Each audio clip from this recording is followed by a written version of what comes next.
If you've seen the headlines from JW.org lately, you might think the battle in Norway is over. They're calling it a victory. But what if I told you it's not over yet?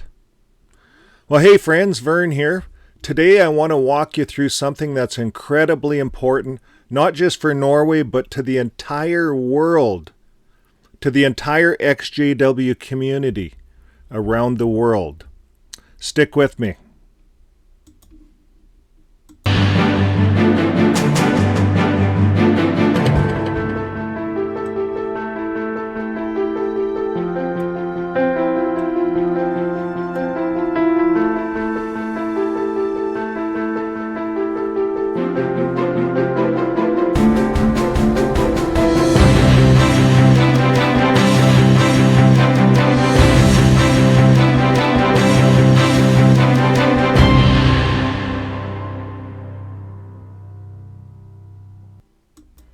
Okay, we're into the Jehovah's Witness article. This is right off JW.org, March 27th, 2025, Norway.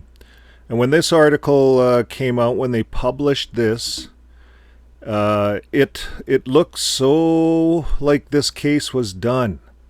It looked like it was done. That even some in the XJW community got caught up and thought that this case was done. That's how the wording is in this Jehovah's Witness article. Let's just take a look at it briefly here. It says the Court of Appeal unanimously overturns unconstitutional ruling in Norway. Well, folks, that sounds pretty done. Like the case is closed. But they didn't give you the rest of it. But before I show you the rest of it, you notice the very first thing that comes out of their mouth here regarding this whole thing is the Borgating court that their brothers, here it is, they're awarded 8,500,000 kroners. That's about 806,000 US in compensation for legal costs incurred in both trials. And then they're going to get all their money back that they're saying. Their grants, they're going to get that all back. So this article really made it look like it was done. Here's what they're saying. They're pleased by the Court of Appeal's decision in Norway. We give thanks and praise to Jehovah. Psalms 40 and 4.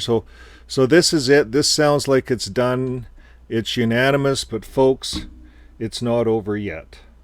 Now this is the next article. It's from TV2. I'm gonna link it. You can play it. NTB latest news. This is right from Norway, I'm assuming. It says the state appeals the Jehovah's Witness case to the Supreme Court.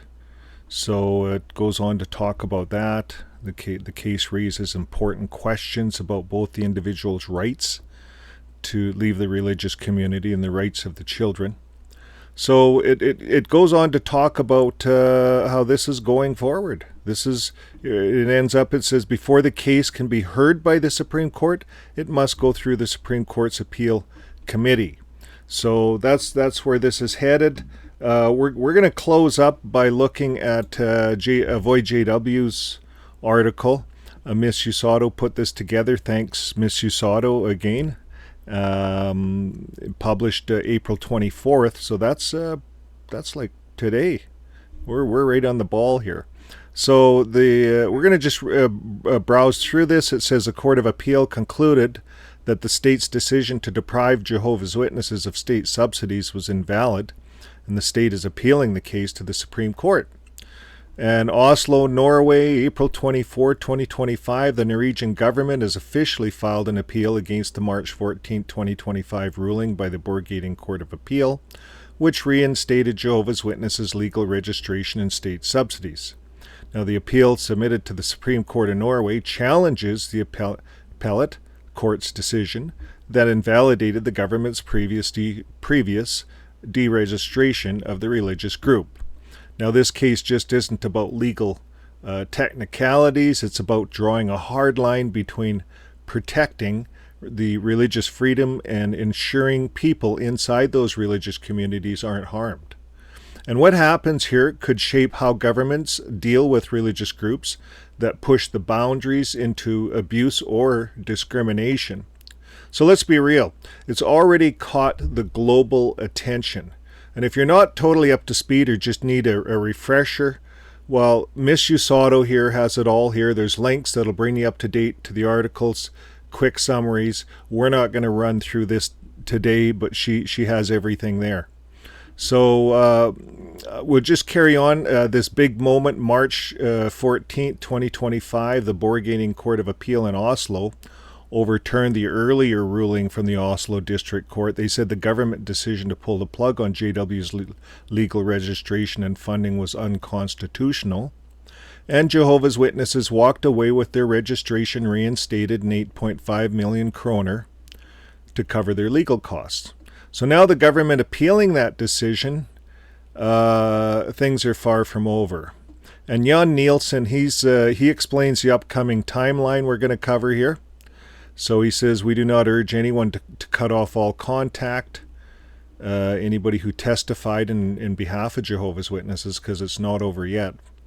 And the state of Norway have decided to appeal the verdict from the appeals court in Norway to the Supreme Court. So this means that JWs will not have their registration or funding back. So all that money that we've seen them talking about here, very first thing out of their mouth, this is JW.org, we flip back. Very first paragraph, they're talking about the money. And you and I know that it is all about the money. You know, they lose this course, they lose a lot. So they will not have their funding back until the Supreme Court has decided on this matter. So Norway's not giving their money over to the JW.org. They're not getting their money, even though JW.org told their people that they're getting all this money back. They're not getting it. So if they lose in Supreme Court, then Jehovah's Witnesses are on the hook for all of the legal costs. All of it. Both sides. So this is going to be a big one, folks. It adds up. You go from little court to appeals court to Supreme Court. That's 3 courts. It adds up. So you want to make sure you're on the winning side. So here's the upcoming timeline for what will happen. This is what Jan Frode Nielsen figures is going to happen. He's been right on the button so far. He says, notice of appeal. The party wishing to appeal must submit a notice of appeal to the Supreme Court. This must generally be done within 1 month after the court appeal and judgment has been served. He says this will be done today and reviewed by the Supreme Court's Appeal Selection Committee. Now, most cases must go through a screening process by the Supreme Court's Appeal Selection Committee. This committee decides whether the case raises questions of principle or has other public significance, and not all cases are admitted for full review by the Supreme Court. Now, this process typically takes 2 to 4 months, but it can vary. Now, remember, they said it would be after Easter when the government decided if they were going to go to Supreme Court. Sure enough, Easter is just finished, and we're heading to Supreme Court. So now, if the case is admitted, the main hearing, if the Appeals Selection Committee allows the case to proceed, a main hearing, court session is scheduled. This takes place several months after the case is admitted, depending on the complexity of the case and the Supreme Court schedule. Typical time from admission to hearing is about 4 to 8 months, though it may be quicker or slower. Now, judgment by the Supreme Court. After the main hearing, the Supreme Court typically takes a few weeks to write and deliver its judgment. The example timeline, April, the state appeals it. June, July, the Supreme Court Appeals Committee looks at it. November, February, the main hearing goes to Supreme Court. March, April, the judgment is delivered. So that's about a year away, folks, before we see the Supreme Court judgment. So all those dates are just guesses based on reference cases, but as you can understand, this will probably go on for another year until we have a final result. So the case will go to Norway's Supreme Court later this year. It will make no mistake, folks, whatever the outcome, this is bigger than just Norway. The rest of the world is watching closely, especially after other countries are grappling with the same question. How do you balance freedom of religion and freedom from abuse? Until then, all we can do is keep the pressure on, keep telling the truth, and refuse to let silence win. And another thing we can do is we can keep living our life with love. So folks, thanks for sticking with us on this. I'll just come right back at you with a quick summary. As someone who lost a daughter to disfellowshipping, I know what this kind of legal case means. You know, it's more than just laws and rulings. It's about recognition. This is about hope.